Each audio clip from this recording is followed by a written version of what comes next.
First Do No Harm. Written by Peter Sykes. Narrated by Robert Sebastian Cooper. Chapter 1. "Equal pay for women," the crowd chanted as they surged onto the stage. "We demand equality." Some were dressed as cooks, some as cleaners, others as factory workers. They held aloft banners proclaiming the same message. They were led by a slip of a girl wearing a thin grey cotton shirt. She looked to be no more than 19. The sash across her chest bore a single word: Barbara. The women marched across the boards of a plywood door set in a painted canvas wall. The sign on the door announced that this was the Ford Motor Company. Barbara hammered on the door, demanding entry. The audience roared their approval. They all remembered the strike by the women in the sewing room, which had halted Ford's production line for 3 weeks and brought the company to its knees. So did the person being parodied, whose intervention had seen a triumph, not just for the women in Dagenham, but for the women throughout the land. Barbara Castle, now Cabinet Minister with responsibility for health and social services, was sitting on the front row of the balcony with her husband and numerous trade union officials. "Go get 'em, Barbara!" a voice shouted from the body of the hall. "Give them hell!" Inside the Ford factory, 4 workmen in dirty overalls were sitting round a table playing cards.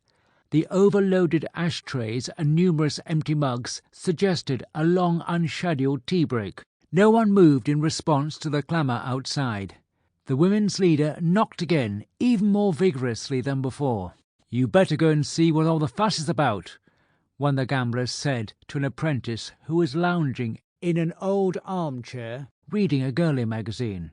Reluctantly the lad got to his feet and wandered over to the window. "It's those bloody women again," he reported. "Well, tell 'em to piss off." A general roar of laughter from the audience greeted this remark. "I suppose someone has to," the lad said, smiling. He opened the door, gave the women a 2-fingered salute, then slammed the door in their faces. "That's the way to treat 'em. If they think they can come in here and demand the same pay as us, they can damn well think again. All they do is sit and chat while they stitch a few bits of material together for the car seats. That's not difficult. Anyone can do it. It's not like the skilled work we do on the assembly line making the bloody cars." Outside the factory door, the women turned away, looking disheartened. Then one of them cried, "Hey, Barbara, we mustn't give up. Show them some of your old magic. Let them see that we mean business. Here, take this." From her bag she produced a wig covered with great curls of flaming red hair, which, with great ceremony, she set on her leader's head as carefully and gently as if she were crowning a queen.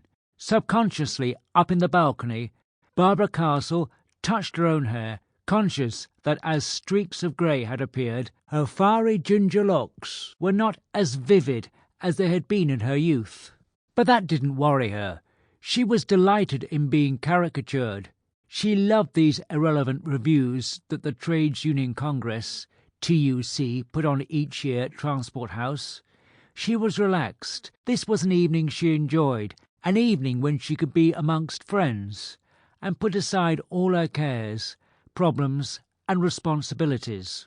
On the stage, the women's leader now stood taller and prouder than before. As if by magic, her dull grey shift disappeared, replaced by a shining silver breastplate. A sword appeared in her hand. She was Diana, the huntress, Queen Boadicea, and Joan of Arc, all rolled into one. Boldly she smashed through the door and led her followers into the factory. The men inside cowered before her, and in an instant were brutally dispatched with mighty blows of her sword. Victorious, she jumped onto the table and turned to face the audience. "Success!" she cried triumphantly. "Equal pay for women has been achieved." Her words, clear and strident, reached every corner of the room. "Now bring on the hospital consultants. They too shall fall beneath my sword. We demand justice for the common man and woman. No longer shall the rich be allowed to buy their way to the front of the queue for a hospital bed." Her voice rose to a final crescendo. "The private beds must go. The private beds will go." This socialist dogma delighted everyone. Sample complete. Ready to continue?